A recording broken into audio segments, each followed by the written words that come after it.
జై హింద్ ఫ్రెండ్స్. ఈరోజు మనము ఇండియన్ సొసైటీ పోటీ పరీక్షల్లో ఇండియన్ సొసైటీ భారత సమాజం యొక్క ప్రాముఖ్యత ఎంతవరకు ఉంది అనే విషయాన్ని తెలుసుకుందాం. మొదటగా ఉన్నత ఉద్యోగాలైనటువంటి గ్రూప్ 1, గ్రూప్ 2 మరియు గ్రూప్ 3 నందు ఈ సమాజం అనే అంశం ప్రాముఖ్యత గ్రూప్ 1లో 50 మార్కులు వ్యాసరూప ప్రశ్నలు, గ్రూప్ 2లో 50 మార్కులు ఆబ్జెక్టివ్ టైప్, గ్రూప్ 3లో 50 మార్కులు ఆబ్జెక్టివ్ టైప్. ఇలా గ్రూప్ 1 మరియు గ్రూప్ 2 మరియు గ్రూప్ 3 నందు 50 మార్కులు కేటాయించడం జరిగింది. అయితే గ్రూప్ 3లో మొత్తం 450 మార్కులు ఉంటే సొసైటీకి 50 మార్కులు కేటాయించారంటే దీని యొక్క ఇంపార్టెన్స్ ఎంత అనేది మనం అర్థం చేసుకోవాలి. అలాగే గ్రూప్ 2లో మొత్తం 600 మార్కులు ఉన్నట్లయితే ఇండియన్ సొసైటీకే 50 మార్కులు కేటాయించడం జరిగింది. అలాగే గ్రూప్ 1లో 900 మార్కుల్లో 50 మార్కులు ఇండియన్ సొసైటీకే కేటాయించడం జరిగింది. అయితే ఈ ఇండియన్ సొసైటీ అనే అంశాన్ని మనము ఏ విధంగా అర్థం చేసుకోవాలి, సిలబస్లో ఏ విధంగా ఇచ్చారు అనే విషయాన్ని పరిశీలించినట్లయితే భారత సామాజిక నిర్మాణము మరియు సమాజంలో ఉన్నటువంటి సామాజిక సమస్యలు మరియు ఈ సమస్యలను ఎదుర్కోవడానికి ప్రభుత్వము తీసుకుంటున్నటువంటి చర్యలు, వివిధ సంక్షేమ కార్యక్రమాలు అనేటివి తెలుసుకోవాలి.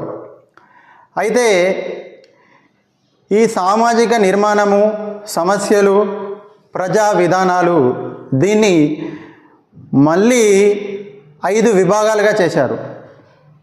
అందులో మొదటిది భారత సామాజిక నిర్మితి, రెండవది సామాజిక సమస్యలు, మూడవది సామాజిక ఉద్యమాలు.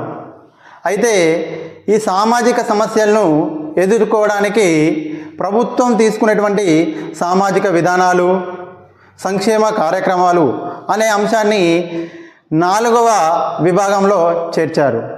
5వ విభాగము తెలంగాణలో తెలంగాణలో సమాజ నిర్మితి, సమస్యలు, ప్రజా విధానాలు.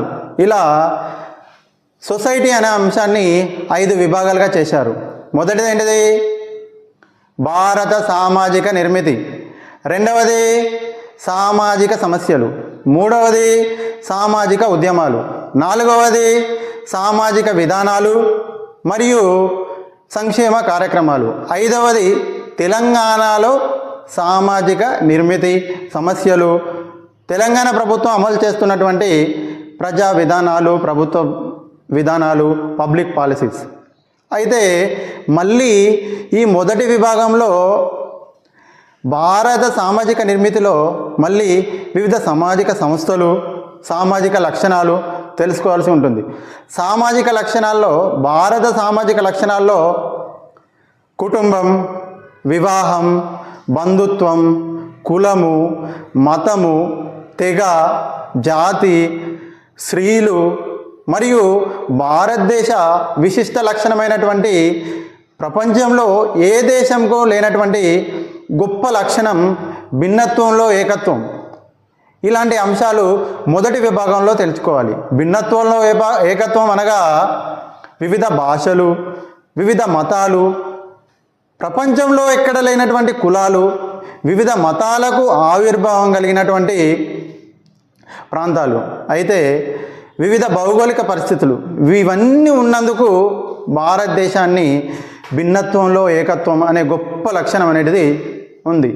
రెండవ అంశం, రెండవ విభాగం కింద సామాజిక సమస్యలు అనగా భారతదేశంలో ఉన్నటువంటి అసమానతలు, బహిష్కరణ, వెట్టి, అంటరానితనం, అస్పృశ్యత మరియు కులతత్వం, మతతత్వం, ప్రాంతీయతత్వం, మహిళలపై హింస, బాల కార్మికులు, మానవ అక్రమ రవాణా, ఇలాంటి నిరుద్యోగిత మరియు నిరక్షరాస్యత, ఇలా వివిధ సామాజిక సమస్యల గురించి రెండవ విభాగంలో తెలుసుకోవాల్సి ఉంటుంది. మూడవ విభాగంలో సామాజిక ఉద్యమాలు. సామాజిక ఉద్యమాల్లో వివిధ రకాలైనటువంటి సమాజంలో వాళ్ళ యొక్క సమస్యలను ఎదుర్కోవడానికి ప్రజలు చేస్తున్నటువంటి ఉద్యమాలు. అందులో రైతు ఉద్యమాలు, దళిత ఉద్యమాలు, గిరిజన ఉద్యమాలు, మహిళా ఉద్యమాలు మరియు పర్యావరణ ఉద్యమాలు, ఇలా ప్రాంతీయ తత్వం కలిగినటువంటి వివిధ ప్రాంతీయ స్వయం ప్రతిపత్తి కోసం చేసేటువంటి ఉద్యమాలు, ఇలా మానవ హక్కుల కోసం లేదా పౌర హక్కుల కోసం చేసే ఉద్యమాలు, ఇవి మూడవ విభాగంలో తెలుసుకోవాల్సి ఉంటుంది. అయితే నాలుగవ విభాగమైనటువంటి సామాజిక విధానాలు మరియు సంక్షేమ కార్యక్రమాలు. ఈ సామాజిక సమస్యలను ఎదుర్కోవడానికి ప్రభుత్వం తీసుకున్నటువంటి సంక్షేమ కార్యక్రమాలు, అమలు చేస్తున్నటువంటి సామాజిక విధానాలను తెలుసుకోవాల్సి ఉంటుంది. ఎస్సీ మరియు ఎస్టీ, ఓబీసీ ఇతర వెనుకబడిన తరగతులు, మహిళలు, పిల్లలు, వృద్ధులు, వీళ్ళకు సంబంధించినటువంటి ప్రభుత్వం అమలు చేస్తున్న సంక్షేమ కార్యక్రమాలు, పేదరికం నిర్మూలించడానికి, నిరుద్యోగాన్ని నిర్మూలించడానికి, ఉపాధిని కల్పించడానికి ప్రభుత్వం అమలు చేస్తున్నటువంటి విధానాలు, మరియు గ్రామీణ పట్టణాలలో ఉన్నటువంటి స్త్రీలు, శిశువుల కోసం ప్రభుత్వం తీసుకున్నటువంటి వివిధ సంక్షేమ కార్యక్రమాలకు సామాజిక విధానాలను ఈ నాలుగో విభాగంలో తెలుసుకోవాల్సి ఉంటుంది. అయితే ఇక్కడ సంక్షేమ కార్యక్రమాలు అంటే ఏంటి? ప్రభుత్వం మహిళల కోసం ఏం చేస్తుంది, బాలబాలికల కోసం ఏం చేస్తుంది, ఎస్సీ ఎస్టీల కోసం ఏం చేస్తుంది, ఇలాంటి విషయాలు తెలుసుకోవాలి.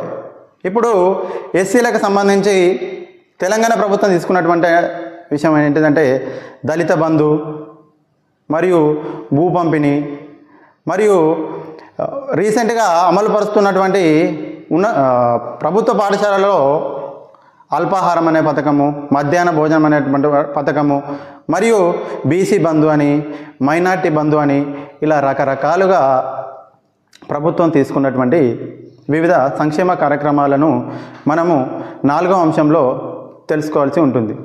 అయితే ఐదవ అంశం తెలంగాణలో సామాజిక నిర్మితి ఎలా ఉంది అనే విషయాన్ని తెలుసుకోవాలి. అనగా ఈ విభాగంలో తెలంగాణ సామాజిక నిర్మితి, సంస్కృతి మొదలైన విషయాలు తెలుసుకోవాలి. మరియు తెలంగాణ సమాజము ఎదుర్కొంటున్నటువంటి సామాజిక సమస్యలు మరియు ఆ సమస్యలను పరిష్కరించుకోవడానికి ప్రభుత్వం చేస్తున్నటువంటి, అమలుపరుస్తున్నటువంటి వివిధ కార్యక్రమాలను తెలుసుకోవాలి. అయితే తెలంగాణ సమాజం యొక్క సమస్యలు, సామాజిక సమస్యలు ఏంటి అంటే వెట్టి మరియు జోగిని మరియు దేవదాసి వ్యవస్థ, మరియు మహిళలు ఎదుర్కొంటున్నటువంటి తెలంగాణలో మహిళలు ఎదుర్కొంటున్నటువంటి సమస్యలు, ఇక్కడ ఉన్నటువంటి బాలబాలికలు ఎదుర్కొన్నటువంటి సమస్యలు, ముఖ్యంగా ఉమ్మడి నల్గొండ, మహబూబ్ నగర్ జిల్లాల్లో ఎదుర్కొంటున్నటువంటి ఫ్లోరోసిస్ లాంటి సమస్యలు, మరియు తెలంగాణలో ఉన్నటువంటి వివిధ గిరిజనులు ఎదుర్కొంటున్నటువంటి సమస్యలు, అలాంటి సమస్యలు తెలుసుకోవాల్సి ఉంటుంది. ఇలా సొసైటీకి గ్రూప్ 3, గ్రూప్ 2, గ్రూప్ 1లో కేటాయించినటువంటి 50 మార్కులను ఈ 5 విభాగాలకు 10 మార్కులుగా విభజించి ప్రశ్నలు అడగడం జరుగుతుంది. అయితే గ్రూప్ 3 నందు 2వ పేపర్లో 3వ అంశంగా సొసైటీ, ఈ సమాజము అనే అంశాన్ని చేర్చారు. అలాగే గ్రూప్ 2లో 2వ పేపర్లో 3వ అంశంగా ఈ సొసైటీ అనే అంశాన్ని చేర్చారు. అలాగే గ్రూప్ 1లో వ్యాసరూప ప్రశ్నల్లో మనకు ప్రశ్నలు ఇవ్వడం జరుగుతుంది. ఈ పరీక్షా విధానంలో 3వ పేపర్లో మొదటి అంశంగా ఇండియన్ సొసైటీ, భారత సమాజము, భారత సామాజిక నిర్మాణము, సామాజిక సమస్యలు, ప్రజా విధానాలు అనే అంశాన్ని గ్రూప్ 1లో 3వ పేపర్లో మొదటి అంశంగా చేర్చడం జరిగింది. అయితే ఈ ఇండియన్ సొసైటీలో గ్రూప్ 1లో వ్యాసరూప ప్రశ్నలు అని చెప్పుకున్నాం కదా, దీన్ని ఎలా విభజించారు అనంటే ఈ కేటాయించిన 50 మార్కులను 3 కేటగిరీలుగా విభజించడం జరిగింది. అందులో మొదటిది మరియు రెండవ ప్రశ్న కంపల్సరీ ఆప్షన్ అనేది లేకుండా తప్పకుండా రాయవలసి ఉంటుంది, మొదటి రెండవది. మరియు మూడవ దాంట్లో ఏ మరియు బి అనే 2 ప్రశ్నలు ఉంటాయి. ఇందులో ఆప్షన్ ఉంటుంది, ఏ లేదా బి ఏదైనా ఎంపిక చేసుకొని రాయాలి. అదే 1వ ప్రశ్న మరియు 2వ ప్రశ్నలో కంపల్సరీ రాయాలి. అంతేకాకుండా 4వ ప్రశ్న ఇందులో ఏ మరియు బి ఇందులో ఏదైనా ఒక ఆప్షన్ సెలెక్ట్ చేసుకోవాలి. 5వ ప్రశ్న ఏ మరియు బి. ఇలా మొత్తం 5 ప్రశ్నల్లో మొదటి 2కు ఆప్షన్ ఉండదు, మిగిలిన 3 ప్రశ్నల్లో ఏబి అనే ఆప్షన్ ఉంటుంది. ఆ ఏబిలలో ఏదైనా ఒక అంశాన్ని ఎంపిక చేసుకొని రాయవలసి ఉంటుంది. అయితే ఇక్కడ అభ్యర్థులకు ఒక అనుమానం అనేది ఏర్పడుతుంది. ఈ సొసైటీ అనే అంశాన్ని మన యొక్క సిలబస్లో చేర్చుటకు కారణం ఏంటిది? అయితే ప్రభుత్వ ఉద్యోగి, రాష్ట్ర స్థాయి ఉద్యోగి అయితే రాష్ట్రం మొత్తంలో ఏ ప్రాంతంలోనైనా ఉద్యోగ బాధ్యతలు నిర్వర్తించవలసి ఉంటుంది. అయితే కేంద్ర ప్రభుత్వ ఉద్యోగి అయితే భారతదేశం మొత్తంలో ఏ ప్రాంతంలోనైనా తన యొక్క విధి నిర్వహణ నిర్వర్తించవలసి ఉంటుంది. అయితే ఈ సొసైటీ, ఈ సామాజిక వ్యవస్థను తెలుసుకున్నట్టయితే మన యొక్క సమాజము వివిధ కులాలు, వివిధ మతాలు, వివిధ భాషలు, వివిధ భౌగోళిక ప్రాంతాలు, వివిధ వస్త్రాధరణ, వివిధ ఆహారపు అలవాట్లు, వివిధ సంస్కృతులు ఇలా రకరకాలుగా మిళితమై ఉంది. కాబట్టి ప్రభుత్వ ఉద్యోగి కంపల్సరీ ప్రజలతోటి సత్సంబంధాలతో కలిగి ఉండాలి. కాబట్టి ఈ సమాజం అనేది అంశాన్ని పట్ల అవగాహన కలిగి ఉండాలి అన్న ఉద్దేశంతో ఈ అంశాన్ని ఈ సిలబస్లో చేర్చడం జరిగింది. అయితే హైదరాబాదులో నివాసి అయినటువంటి వ్యక్తికి ప్రభుత్వ ఉద్యోగం సంపాదించినటువంటి అవకాశం ఏర్పడినప్పుడు అతను ఉద్యోగ బాధ్యతల రీత్యా ఆదిలాబాద్లో కానీ, ఉమ్మడి ఖమ్మం జిల్లాలో కానీ, మహబూబ్ నగర్ జిల్లాలో కానీ బాధ్యతలు నిర్వర్తించవలసి ఉంటుంది. గిరిజన ప్రాంతాల యొక్క వాళ్ళ యొక్క ప్రజల యొక్క వస్త్రాధరణ, భాషా విధానం వేరుగా ఉంటుంది. అయితే ప్రభుత్వ విధానాలను నేరుగా ప్రజలకు చేర్చాలంటే అక్కడ భాష, వాళ్ళ యొక్క కుల మతాలు మరియు వారి యొక్క ఆహారపు అలవాట్లు, ఆచార వ్యవహారాలు తెలిసి ఉండాలి. ఈ రకంగా ఇవన్నిటిని దృష్టిలో పెట్టుకొని ఈ సిలబస్ను రూపొందించడం జరిగింది. అయితే కంపల్సరీ ఒక వ్యక్తి ఏ పరీక్షకు, ఏ ఉద్యోగానికి ప్రిపేర్ అయినా మొదటగా చేయవలసింది ఏంటిదంటే సిలబస్పై పట్టు సాధించి సిలబస్ను అష్టదిగ్బంధనం చేసినట్టయితే కంపల్సరీ ఉద్యోగం వచ్చే అవకాశం 100% ఉంటుంది.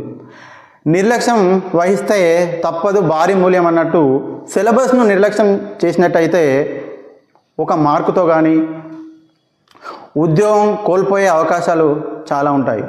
కాబట్టి మొట్టమొదటగా ఉద్యోగాల కోసం, ప్రభుత్వ ఉద్యోగాల కోసం ప్రిపేర్ అయ్యే ఏ వ్యక్తి అయినా సిలబస్ పట్ల పూర్తి పరిజ్ఞానం కలిగి ఉండాలి. అయితే ఒక విషయాన్ని తీసుకున్నట్టయితే కుటుంబం ఎన్ని రకాలు అనే విషయం అడుగుతారు. ఇంకొకటి, కుటుంబం అనే పదం ఏ భాష నుంచి ఆవిర్భవించింది?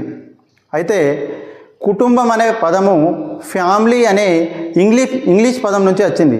అయితే ఫ్యామిలీ అనే పదము ఏ భాష నుంచి వచ్చింది అనే విషయం మనకు తెలిసి ఉండాలి.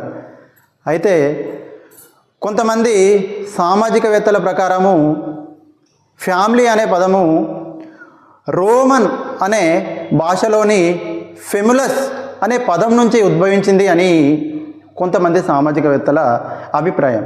అయితే మరికొంతమంది సామాజికవేత్తలు ఏమంటున్నారంటే లాటిన్ భాషలోని ఫెములస్ అనే భాష నుంచి ఫ్యామిలీ అనే ఇంగ్లీష్ పదం ఉద్భవించింది అని వారి యొక్క వాదన.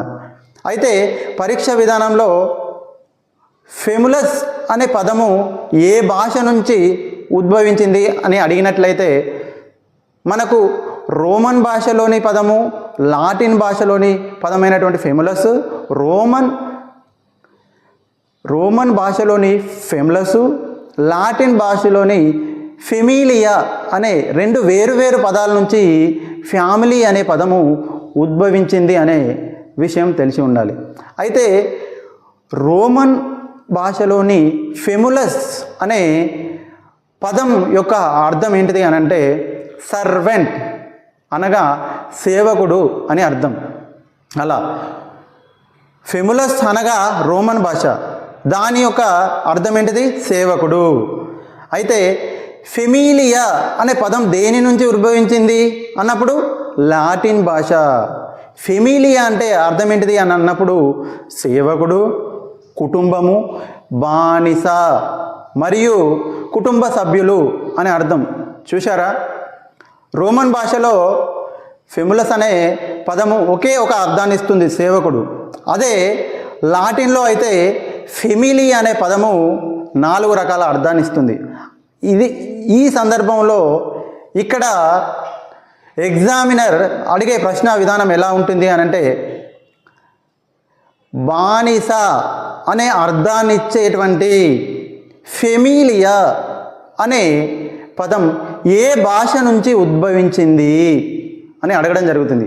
అప్పుడు మనకు రోమన్ భాషలోని ఫెములస్ అని, లాటిన్ భాషలోని ఫెమిలియా అనే పదం తెలిసి ఉన్నట్లయితే ఆ ప్రశ్నకు సరి అయిన సమాధానం మనం ఎంపిక చేసుకునే అవకాశం ఉంటుంది.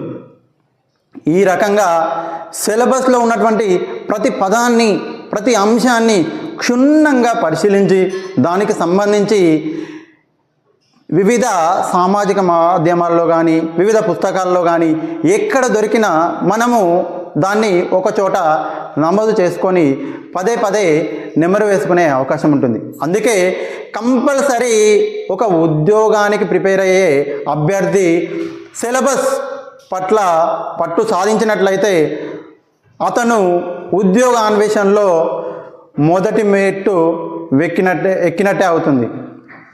ఈ రకంగా కంపల్సరీ ప్రతి అభ్యర్థి సిలబస్ పట్ల పట్టు సాధించాలి. Okay, thank you friends.